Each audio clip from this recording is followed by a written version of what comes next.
Okay. You have 3 minutes Okay. left, Congresswoman Castro. Yeah, last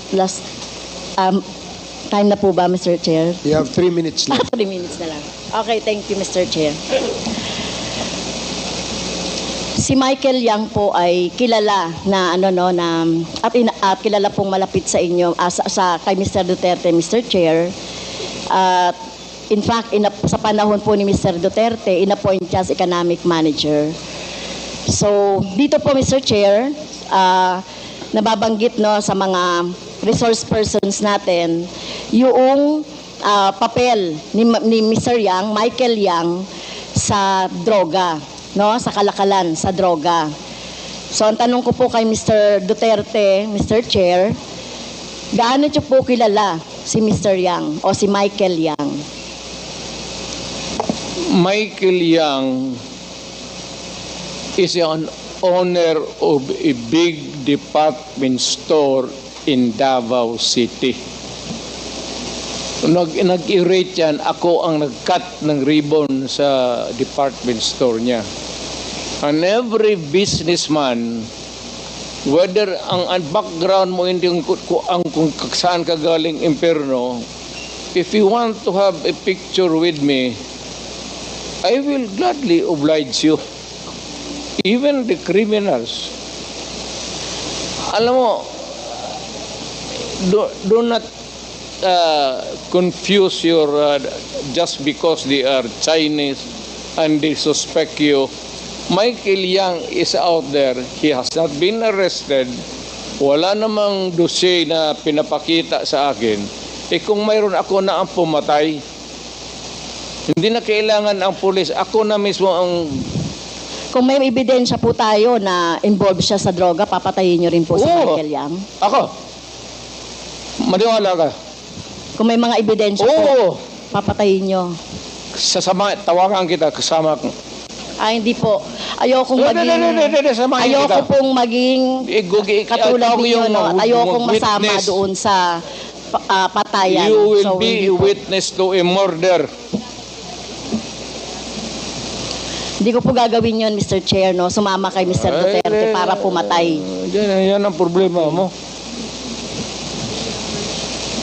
Okay. So, yun nga po, yun pong mga malalaking drug lords katulad ni Michael Yang na sinasabi. Pero hindi nyo po alam na involved sa droga si Michael Yang, Mr. Duterte, Mr. Chair. Mas marunong ako sa iyo, ma'am. Hindi talaga involved yan. Magtanong ka ng pulis ngayon. Gusto mo, magsama tayo sa NICA.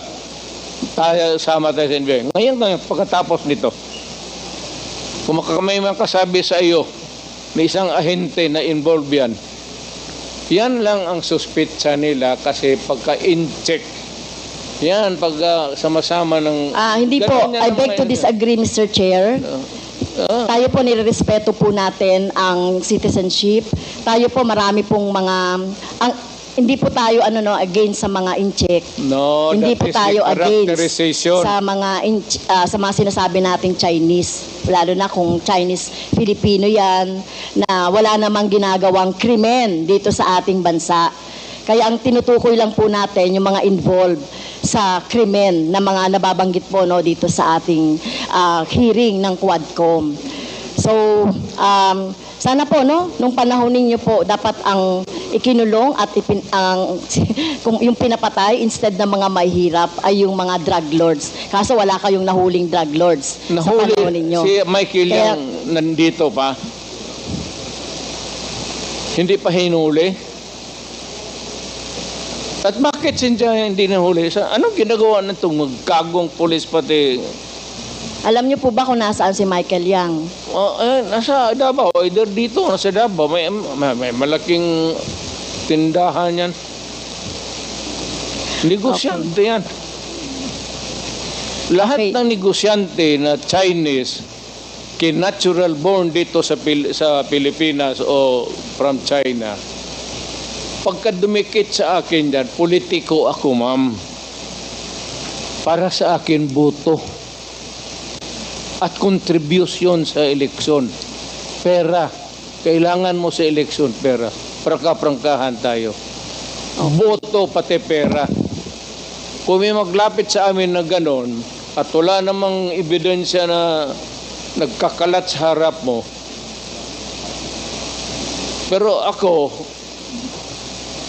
pagka sigurado ako na ganon kayang sinasabi mo ngayon, ako mismo ang gogorgor sa tao na yan. Okay. Wala akong pasensya dyan sa mga ganon. So, Okay. do not worry. Last question. Last I love question. my Last question country na po, more Mr. than Chair. anybody else in this room.